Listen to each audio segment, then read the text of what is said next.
अस्सलाम वालेकुम dear students, आज हम 10th क्लास की मैथ के जो है ना ग्रामर रूल करने जा रहे हैं। एक्सरसाइज नंबर 3.6 है।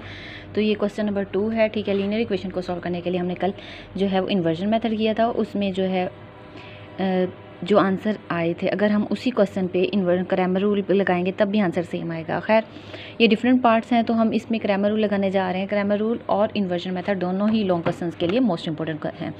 अब हमने ये जो क्वेश्चन है, इसमें 2 इक्वेशंस गिवन हैं और इसमें वेरिएबल्स की हाईएस्ट पावर 1 है, डिग्री 1 है, तो ये क्या है, लीनियर इक्वेशंस। अब हमने इनको क्या करना है, मैट्रिक्स फॉर्म में लिखना है। मैट्रिक्स फॉर्म में आपको पता है कि ये स्क्वायर ब्रैकेट लगा दी जाती है। उसके बाद आप क्या करते हैं, यहाँ कोई कोफिशिएंट नहीं है तो 1 हम यहाँ लिख लेंगे, ये 4 हो गया, ये 2 और यहाँ पे कुछ नहीं है तो मीन्स 1। नेगेटिव है तो नेगेटिव साथ आएगा। यहाँ पे टोटल 2 वेरिएबल यूज़ हुए हैं, एक्स और वाई, तो हमने यहाँ लिख दिया और ये जो है ये एज इट इज़।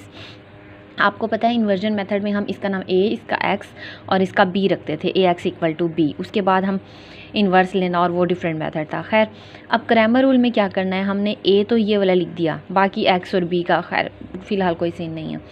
तो अब हमने ये ए एक्स और ए वाई निकालना है। ये क्या है, हम इस ग्रामर रूल में टोटल ये 2 बेसिक फार्मूला याद रखेंगे कि स्मॉल एक्स का आंसर निकालना है और स्मॉल वाई का। जब एक्स का निकालेंगे तो ए एक्स इसका डिटर्मिनेंट, नीचे सिंपल ए का डिटर्मिनेंट। वाई में जब आएगा तो ए वाई इसका डिटर्मिनेंट चाहिए होगा और सिंपल ए का डिटर्मिनेंट चाहिए होगा। अच्छा, ये ए एक्स और ए वाई कैसे लिखते हैं, आपने क्या करना है, ये जो ए वाली मैट्रिक्स है, ये ए वाली ये लिखनी है, ठीक है। अब क्या करना है, एक्स है तो एक्स मतलब पहली, वाई होगा तो दूसरी लाइन, ये जो बी है ना ये उठा के एक्स की जगह पे रख देना है। अब ये पूरी मैट्रिक्स है, ये बी में क्या है 4 और 5, आपने ये उठा के इस जगह पे रख देना है, इस साइड पे यहाँ पे।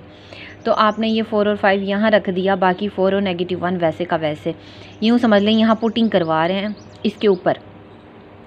अब वाई वाली टर्न जब आएगी तो इसको छुपा देना है और ये उठा के यहाँ रख लेना है, वाई वाली यहाँ पे 1 और 2 वैसे ही रहेगा और इस पूरे को उठा के यहाँ रख देना है। इस बी को उठा के फर्स्ट वाली कॉलम में, हाँ फर्स्ट वाले कॉलम में ए एक्स निकालते हुए और ए वाई निकालते हुए यहाँ रख देना है, ठीक है।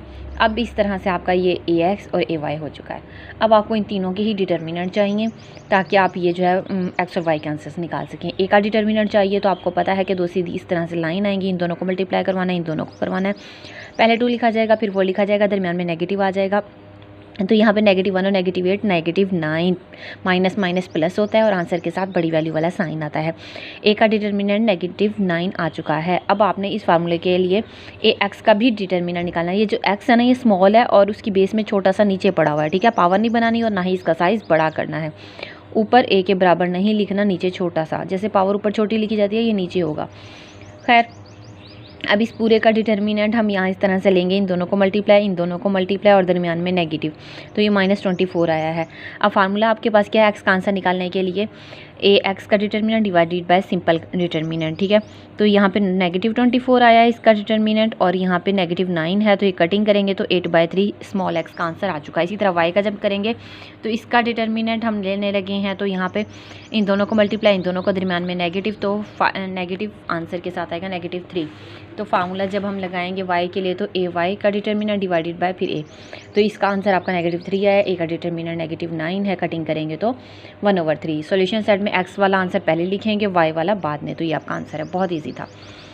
अब सेकंड पार्ट भी सेम वैसे ही है, ए एक्स और ए वाई, फिर उसके बाद डिटर्मिनेंट लेना और ये फार्मूला अप्लाई करना। उसके बाद थर्ड पार्ट देखें, ये देखें जी, आपकी मर्ज़ी है, तीनों डिटर्मिनेंट पहले ले लें या एक एक करके लें, मतलब साथ साथ फार्मूला राइट कर लें। बहुत इजी है, इंटरेस्टिंग क्वेश्चन है, ये लॉन्ग क्वेश्चन आने भी चाहिए। -3 और 0 आंसर आया है यहाँ पे, ये देखें। बस ये 2 फार्मूलाज आपको अच्छे से याद हों, उसके बाद इजी है आपके लिए क्वेश्चंस अटैम्प्ट करना बहुत ज़्यादा। ओके, हो गया जी।